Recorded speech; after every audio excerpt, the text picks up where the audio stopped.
नमस्कार, आप देख रहे हैं इंडिया न्यूज 24 टीवी न्यूज और मैं हूं आपके साथ भावना। चलिए रुक करते हैं खबरों की ओर। क्रीमी लेयर को लेकर देश में एक बार फिर बयानबाजी शुरू हो चुकी है।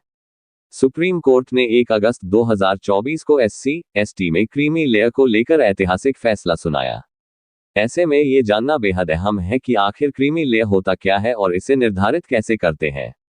सुप्रीम कोर्ट ने 1 अगस्त 2024 को अनुसूचित जाति और अनुसूचित जनजाति यानी SC और ST के आरक्षण को लेकर ऐतिहासिक फैसला सुनाया।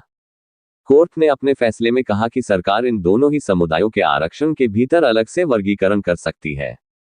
कोर्ट ने कहा कि राज्यों के पास इन कैटेगरी की वंचित जातियों के उत्थान के लिए SC और ST में उपवर्गीकरण करने की शक्तियां हैं।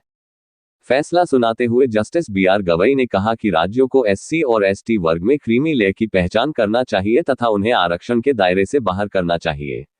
वहीं सुनवाई कर रहे पीठ के दूसरे जज जस्टिस विक्रमनाथ ने भी इस फैसले का समर्थन किया और कहा कि OBC वर्ग में जिस तरह से क्रीमी लेयर का सिद्धांत लागू होता है, उसी तरह से SC/ST कैटेगरी में भी लागू होना चाहिए। हालांकि एक न्यायाधीश ने इसका विरोध किया। बता दें कि 7 जजों के बेंच के 6 जजों ने आरक्षण में उपवर्गीकरण के पक्ष में फैसला सुनाया। क्या है क्रीमी लेयर? आरक्षण के दृष्टिकोण से क्रीमी लेयर शब्द का प्रयोग अन्य पिछड़ा वर्ग यानी OBC वर्ग के तहत उन सदस्यों की पहचान करने के लिए किया जाता है जो सामाजिक, आर्थिक व शैक्षिकी रूप से अन्य OBC वर्ग के लोगों की तुलना में काफी समृद्ध हैं। OBC वर्ग में ही क्रीमी लेयर के तहत आने वाले लोगों को सरकार की शैक्षिकी, रोजगार व अन्य योजनाओं के लिए पात्र नहीं माना जाता है। साल 1971 में क्रीमी लेयर शब्द का इस्तेमाल सत्तानाथन आयोग द्वारा लाया गया था। उस दौरान आयोग ने निर्देश देते हुए कहा था कि क्रीमी लेयर के तहत आने वाले लोगों को सिविल सेवा परीक्षा में आरक्षण के दायरे से बाहर रखना चाहिए। वर्तमान में OBC वर्ग के तहत क्रीमी लेयर की कुल आय सालाना 8 लाख रुपये निर्धारित की गई है। हालांकि समय समय पर यह बदलती रहती है। कैसे होगा क्रीमी लेयर का निर्धारण? इंदिरा साहनी मामले में साल 1992 में सुप्रीम कोर्ट द्वारा आरक्षण को जारी रखने के बाद OBC वर्ग में क्रीमी लेयर के लिए मापदंड को निर्धारित करने के लिए एक समिति बनाई गई थी। इस समिति का नेतृत्व रिटायर्ड जज RN प्रसाद कर रहे थे।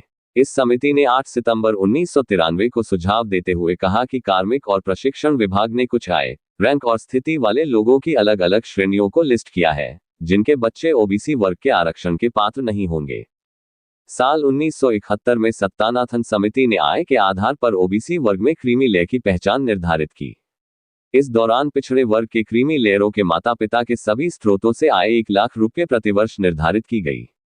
साल 2014 में इसे संशोधित करके 2.5 लाख कर दिया गया। साल 2008 में ये 4.5 लाख रुपये प्रतिवर्ष था। साल 2013 में इसे 6 लाख रुपये प्रतिवर्ष और फिर साल 2017 में इसे 8 लाख रुपये प्रतिवर्ष निर्धारित किया गया। कार्मिक और प्रशिक्षण विभाग DOPT ने निर्धारित किया कि हर 3 साल में आय की सीमा में संशोधन किया जाएगा। क्रीमी लेयर में किसे मिलेगा स्थान? जिनके माता पिता सरकारी नौकरी नहीं करते हैं, बावजूद इसके अगर उनकी सालाना आय सभी स्रोतों से 8 लाख रुपये है। जिन बच्चों के माता पिता सरकारी नौकरी करते हैं और उनका रैंक या पद पहली श्रेणी का है। DOPT द्वारा 14 अक्टूबर 2004 को जारी दिशानिर्देश के मुताबिक क्रीमी लेयर का निर्धारण करते समय वेतन या खेती की भूमि से होने वाले आय को इसमें शामिल नहीं किया जाएगा। हालांकि बावजूद इसके ये ध्यान दिया जाएगा कि उपरोक्त सभी मानदंड इसमें शामिल हो।